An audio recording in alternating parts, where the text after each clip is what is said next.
Кутман кушубак күнүңүздөр менен урматтуу айымдар жана мырзалар. Бүгүн 23 февраль 2019 жыл. Эфирде кайрадан эле Продмix KG каналы, мен сиздер менен Аскат Айсыракунов. Учурдан пайдаланып, урматтуу кыргызстандык мырзалар, баарыңыздарды бүгүнкү майрамыңыздар менен чын жүрөктөн куттуктамакчыбыз. Биз болсо дагы деле Бишкек шаарында сатылып жаткан автоунааларды сиздерге толугу менен видео обзор кылууну улантуудабыз. Бүгүн бизде конокто болсо, сиздер кыялданып жүргөн, балким алам деп жүргөн кадимки Lexus RX 350 кузовтогу 2012 жылы чыгарылган автоунаасы болмокчу. Андыктан биз менен болуп видеону аягына чейин көрүңүздөр, комментарий жазып, каналга катталууну дагы унутпаңыздар.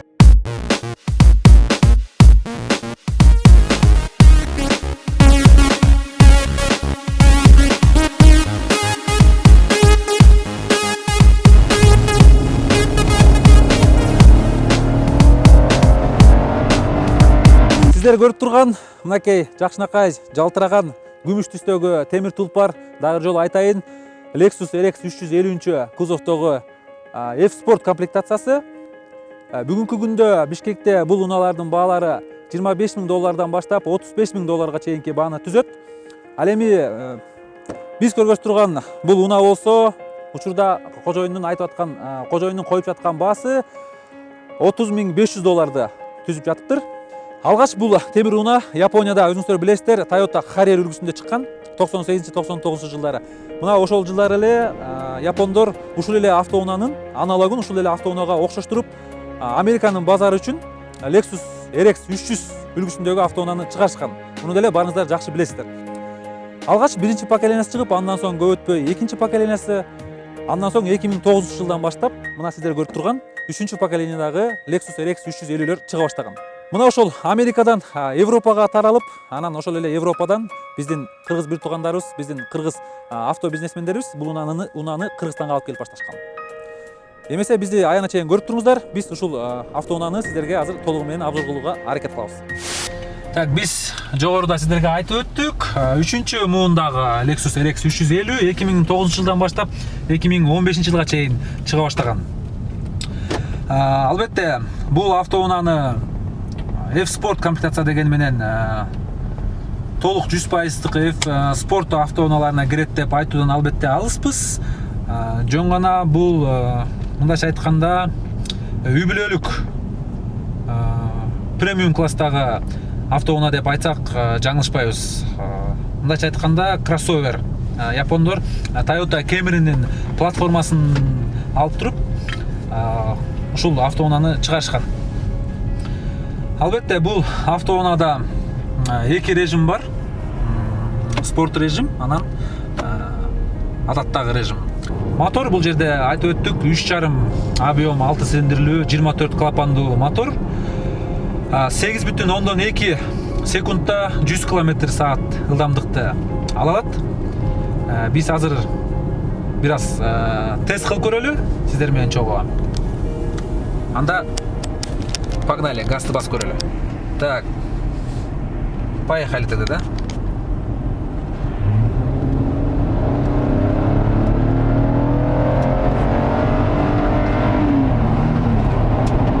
Ошондо мынакей 100 алды.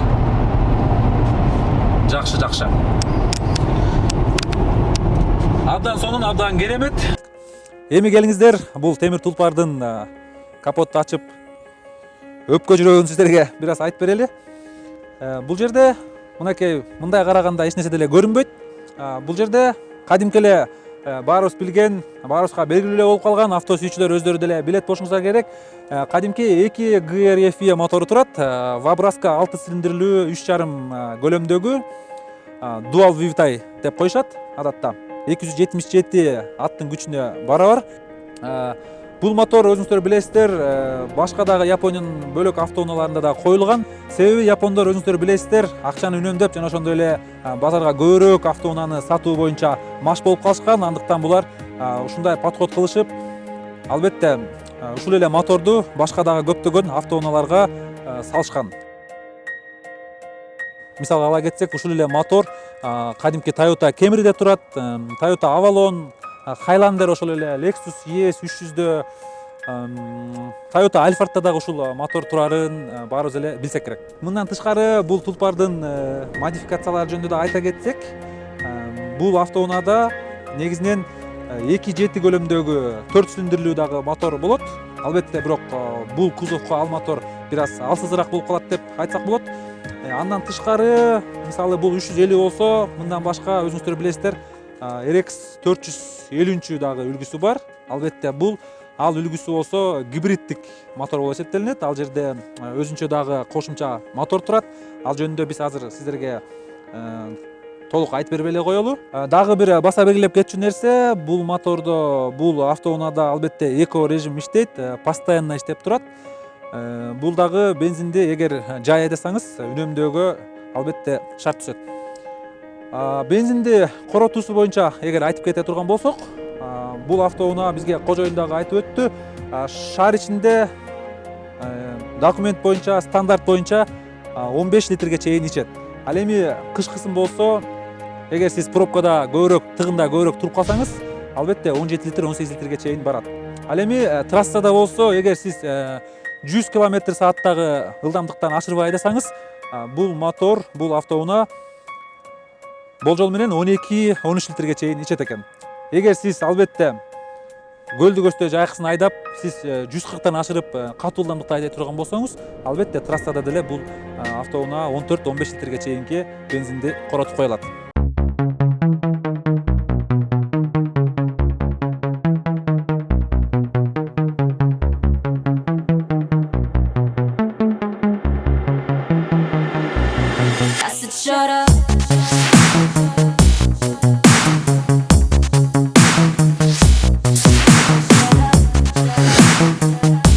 Эми бул унаанын сырткы келбети боюнча айта турган болсок, келиңиздер маңдайынан баштайлы. Албетте бул F-Sport комплектациясы, айтып кеттик. Мындан башка дагы комплектациялары бар. Бирок эң кымбат комплектациялардын катарына албетте 350 премиум класс жана ошондой эле ушул F-Sport комплектациясы кирет. F-Sport комплектациянын негизги өзгөчөлүктөрү албетте маңдайкы бамперинен айырмаласа болот. Эгер 350 кузовдогу комплектациянын бампери номердин ылдый жагына чейин боло турган болсо, бул жерде көрүп турасыздар, F-Sport комплектацияныкы кичине коозураак жана ылдыйга чейин кененирээк болуп жасалгандыгын өзүңүздөр эле байкасаңыздар болот. Бул автоунаанын андан тышкары сиздерге дароо эле номерин дагы көргөзө кетели. Көрүп сиздер байкап тургандай 0001 номер экен. Бул өтө кымбат номерлердин бири. Кожоюн айтып жатат, эгер ушул номери менен ала турган болсоңуздар, демек бул автоунаа $30.500 сатылып жаткан болсо, эгер сиз номери менен ала турган болсоңуз, $31.500 түзөт экен. Гибридтерден айырмасы, бул жерде мынакей көрүп турасыздар, Lexus логотиби адаттагыдай эле кара өңдөгү логотип. Ал эми гибрид версияларында болсо, ушул эле логотип көк түстө болот. Жана ошондой эле гибридтерде гибридтин лампочкалары тонировка менен болот да. Ал эми жарык берүү системалары тууралуу кеп кыла турган болсок, бул унаада албетте ксенон жана диоддук жарык бергичтери турары айдан ачык эле көрүнүп турат. Ал эми бул тулпардын арткы орундуктары боюнча айта турган болсок, мына менин боюм 1.78, кенен олтурам. Бул жерде 3 киши албетте кенен кесирип олтуруп жүрсө болот. Орундуктарды, отургучтарды көрүп турасыздар, булгарыдан жасалган. Андан тышкары арткы орундуктарды алдыга кааласа жылдырып койсо болот, кааласа артка коюп койсо болот. Бутту кенен чоюп узак жолго сапар алсаңыз, албетте кыйналбай уктап бара аласыз. Япондор ушунчалык баардыгын эске алышкан. Жада калса мынакей бул жерде чыканак таккачты дагы байкасаңыздар болот, көзүңүздөрдү бурсак болот. Баардыгы кенен.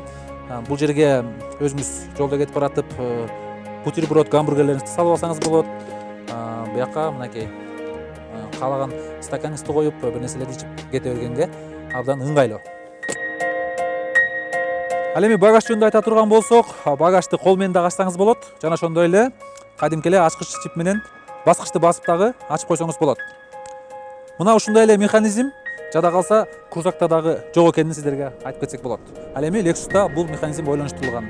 Негизи эле Lexus Toyota'ларга салыштырмалуу, өзүңүздөр билесиздер, бир топ эсе жакшыраак жасалгандыгы, бир топ навороттор кошулгандыгын баарыбыз эле билсек керек. Багаж жөнүндө айта турган болсок, багаждын көлөмү 460 литрашты түзөт. Жана ошондой эле бул жерде жакшы механизм бар. Мынакей арткы орундуктарды бияктан ручка менен түшүрүп койсок болот. албетте бул как хэтчбек катары дагы колдонсоңуз болот. Көрдүңүз, буякка кенен бир нерсе товар жүктөп алсаңыз дагы албетте абдан ыңгайлуу. Эми келиңиздер арт жагын запасной дөңгөлөктөрүн да сиздерге бир аз көргөзүп коелу. Бул жерде мынакей өзүнүн размериндеги стандарт өзүнүн дөңгөлөктөрү жапжаңы боюнча турганын байкадыңыздар өзүңүздөр. Көңүл бурабыз. Баскычты бастык. Lexus'тун багажы өзү жабылды. Эгер бул тулпардын арткы фаралары тууралуу айта турган болсок, бул албетте рестайлинговый версиясы болгондуктан бул жерде байкап турасыздар, лакированный фаралар кетет.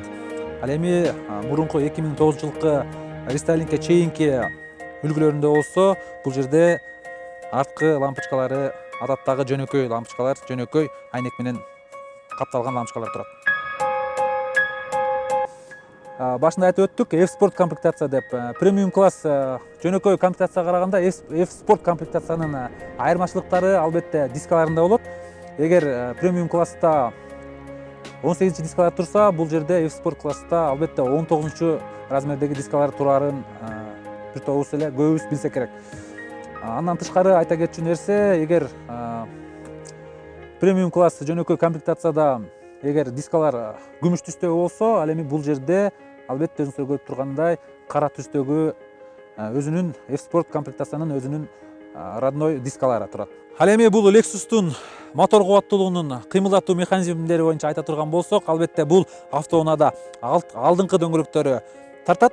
Эгер сиз кандайдыр бир баткакта тыгылып кала турган болсоңуз, албетте салондон атайын баскычты басып туруп, арткы дөңгөлөктөрүн дагы кошуп койсоңуз, 4 дөңгөлөгү тартып кала турган жөндөмдүүлүккө бул автоунаа деп айтсак жаңылышпайбыз. 40 км/сааттан ашкандан кийин арткы дөңгөлөктөрү автоматтык түрдө кайрадан өзү өчүп калат. Кимдир бирөө үчүн бул плюс болушу мүмкүн, кимдир бирөө үчүн балким минус болушу мүмкүн. Ким кандай ойлойт, аны биз айта албайбыз, бирок бул жерде эмнегедир экинчи поколенияга салыштырмалуу үчүнчү поколениеда амортизаторлор, жөнөкөй эле амортизаторлор коюлган. Эгер экинчи поколениядагы, экинчи муундагы автоунаада пневмо амортизаторлор турган болсо, бул жерде болсо жөнөкөй эле амортизаторлор турат. Алгач эле келиңиздер ачкычтан баштайлы.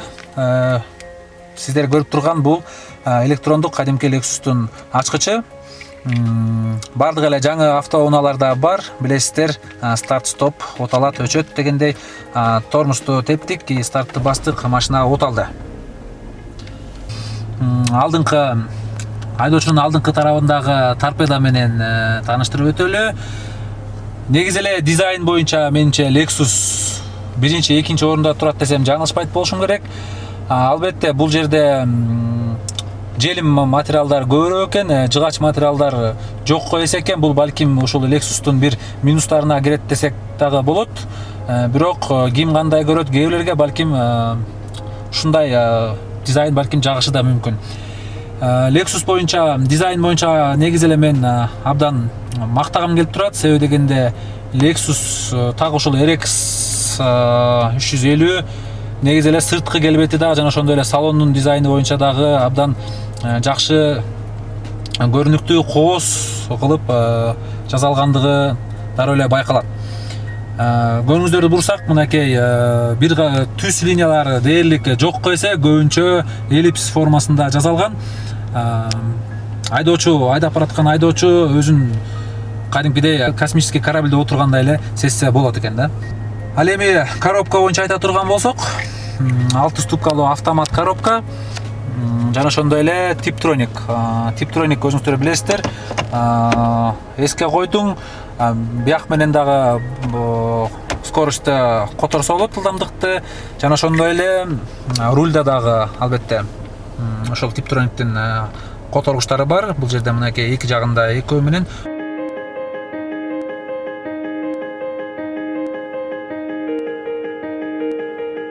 албетте мынакей 6-алтынчы скоростька чейин. Панель, приборлордун панели боюнча айта кете турган болсок, Lexus'тун өзүнүн фирменный панели, түнкүсүн дагы абдан жакшы, ажайып, кооз, керемет көрүнөт. Өзүңүздөр көрүп турган 78.327 км/саат жүрүптүр. Демек, бул автоунаа шаарда дээрлик аз эле жүргөндүгү билинип турат. Мындан тышкары айтып өттүк окшойт, бул автоунаада эко режим бар. Бензинди үнөмдөө касиетине дагы эко режимди көбүс эле билебиз. Жана ошондой эле эң бир мактай кетчү нерсе бул Lexus'тун өзүнүн мынакей джойстиги. Бул жерде джойстик.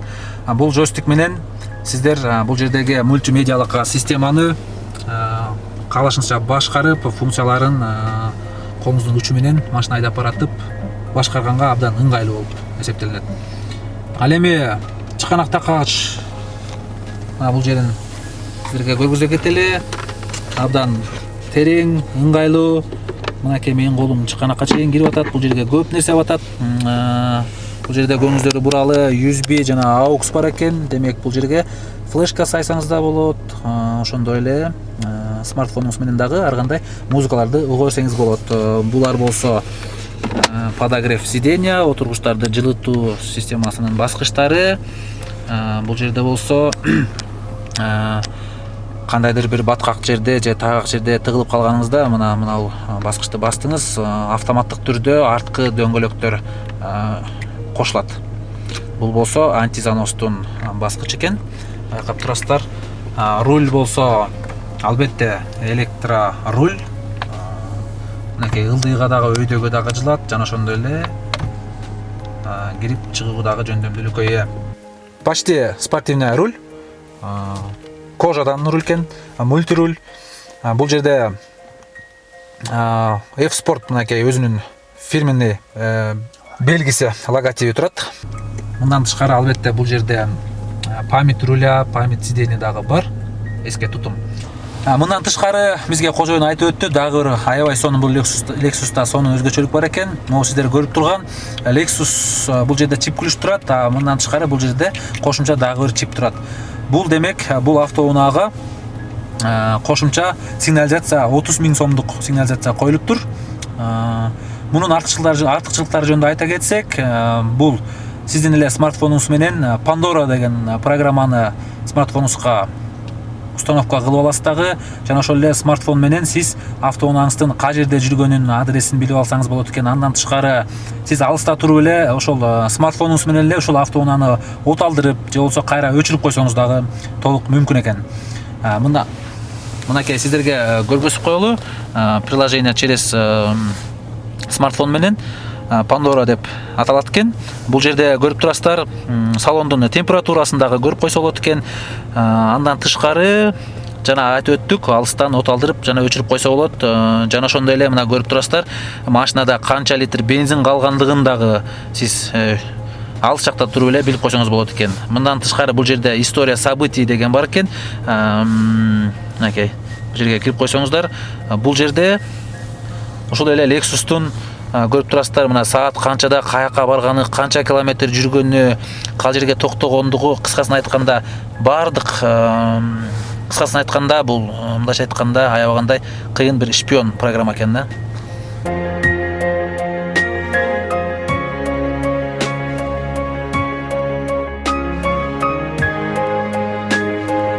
Келиңиздер урматтуу көрөрман, сиздердин көңүлүңүздөрдү дагы бир өтө маанилүү нерсеге буралы.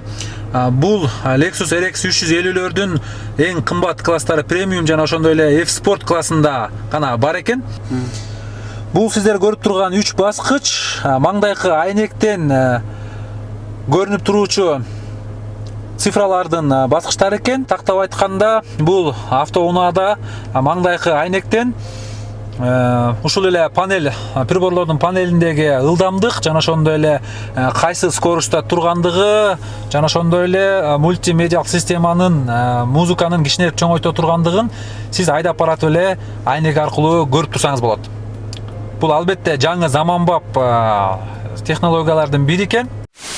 Алла таалам баарыңыздарга насип этсин, ушундай автоунааларды сатып алыңыздар, айдаңыздар. Урматтуу кыргызым, дагы бир жолу сиздерди бүгүнкү майрамыңыздар менен куттуктап кетмекчимин. Бүгүн 23 февраль, сиздер менен мен Асхат Айсарахунов болдум. Продмикс KG каналы. Комментарий жазыңыздар, суроолоруңуздар болсо лайк басыңыздар. Каналга жана ошондой эле катталуундагы унутпаңыздар. Ал эми биз сиздер менен кийинки видеону тарткан чакты коштошмокчубуз. Сак саламатта болуп туруңуздар. Эме Адико. Запись өчүп турсаң, мен сага бир нерсе айтып берейин. Өчтү. Негизи карабайсыңбы? Ушул автоунааны RX 300 Lexus азыр эстеп атпаймынбы? Студент кезде, ал кезде жатаканада жашачумун. Аябай кыялданар элем да, ушундай автоунаа алам деп. Ал кезде жанагы миллионерлердин ийгилик сыры деген ар кандай китептерди окуп алып анан өзүм жаткан жерге ошол жатаканада ошол Lexus RX 300'түн чоң сүрөтүн чыгарып алып туруп жаткан жериме маңдайыма илип алган элем да. Анан ошондо 2009 жылдар болуш керек. 2 жылдан кийин алам деп, 2011 жылы алам деп маңдайыма илип туруп коюп койгон эсимде да. Анан ошого жеттиңизби анан? Эми жеттим десем деле болот, себеби дегенде 2011 жылдан өтүп барып Lexus RX албасам дагы ошол эле Toyota завод бир эле да, Toyota заводунун автоунаасын алдым. Ошол автоунааны аларым менен жакшы көрүп калып эле ошол автоунааны айдап жүрөм да. Бирок негизи кыялдар орундалат деген чын да. Адам бир нерсеге кыялданып максат койсо, албетте ал нерсеге сөзсүз түрдө жетет. Ошого ишенесиңби сен? Ишенем. Ошон үчүн максат коюп жүр. Ичи чоң экен. Кыялдар орундалат дейт го. Келем бир текшерип койгула. Мен записти өчүрбөй калыптырмын. Койчу. Келем биякта бир эме кылалы. Бир жолу последний. Раз, два, три, начали. 1, 2, 3, 4, 5, 6, 7 секундтар алып койду окшойт да. Жакшы. Мотордун кубаттуулугу абдан күчтүү экен, күчтүү. Күчтүү машина экен, күчтүү. Кудай куткылсын ушундай машиналарды. Адико.